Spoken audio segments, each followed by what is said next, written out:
اعوذ باللہ من الشیطان الرجیم بسم اللہ الرحمن الرحیم والسارق والسارقۃ فاقطعوا ایدیہما، اور چوری خواہ مرد کرے خواہ چوری کرنے والی عورت ہو، ان دونوں کا ہاتھ کاٹ دو، ایک ایک ہاتھ، ایدیہما ان کے ایک ایک ہاتھ کاٹ دو، جزاء بما کسبا، یہ بدلہ ہے ان کے کرتوت کا، نکالا من اللہ، اور یہ عبرتناک سزا ہے اللہ کی طرف سے۔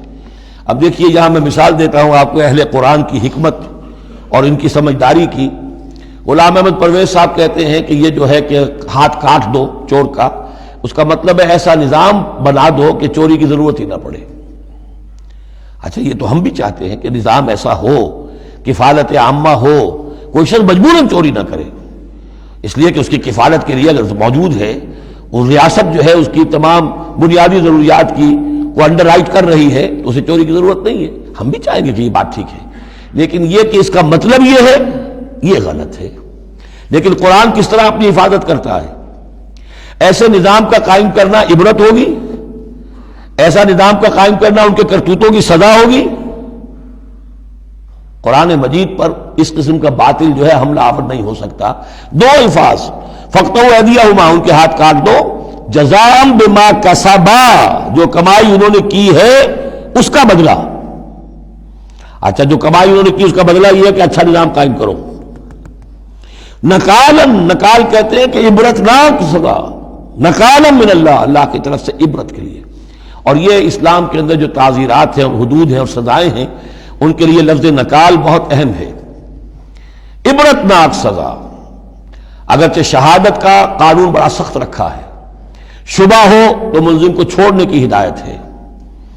جو آج بھی دنیا کے اندر جو اصول ہے کہ جو بھی ڈاؤٹ ہے اس کا فائدہ جو ہے، شک کا فائدہ وہ ملزم یا ملزم کو جائے گا، لیکن یہ ساری کے باوجود اگر ثابت ہو گیا ہے، اب سزا وہ دو کہ ایک کو سزا ملے اور لاکھوں کی آنکھیں کھل جائیں، تاکہ آئندہ سے پھر یہ جرم کرنے کی ہمت کسی میں نہ ہو۔ یہ جو ڈیٹرنس ہے، اس طرح کی سزائیں کہ جن سے برائی جو ہے اس کو استحصال معاشرے سے کیا جا سکے، یہی واحد ذریعہ ہے۔ ورنہ دنیا میں امریکہ جیسی کلچر سوسائٹی کے اندر بھی موسٹ ہینس کرائم موجود ہے، بڑا ہی گھناؤنا جرم موجود ہے، اس لیے کہ اس قسم کی سزائیں ہیں ہی نہیں۔ لوگ جرم کرتے ہیں، جیل میں رہے، عیش کیا، کچھ دیر کے بعد پھر آئے، پھر جرم کیا، پھر چلے گئے، باہر جا کے کیا کریں گے، وہاں تو سرکاری مہمان ہیں۔ تو یہ سارا فلسفہ جو ہے نتیجہ کہ جرم جو ہے ان کا وہ بڑھتا چلا جا رہا ہے۔ والسارق والسارقۃ فاقطعوا ایدیہما جزاء بما کسبا نکالا من اللہ واللہ عزیز حکیم، اللہ زبردست ہے، حکمت والا۔ فمن تاب من بعد ظلمہ واصلح فإن اللہ یتوب علیہ، تو جس نے بھی توبہ کر لی اس کے بعد اپنے ظلم اور اپنے جرم کے پیچھے واصلہ اور اصلاح کر لی، تو اللہ قبول کرتا ہے اس کی توبہ کو۔ ان اللہ غفور الرحیم، یقیناً اللہ غفور الرحیم ہے۔ لیکن جرم کی سزا دنیا میں ختم نہیں ہوگی۔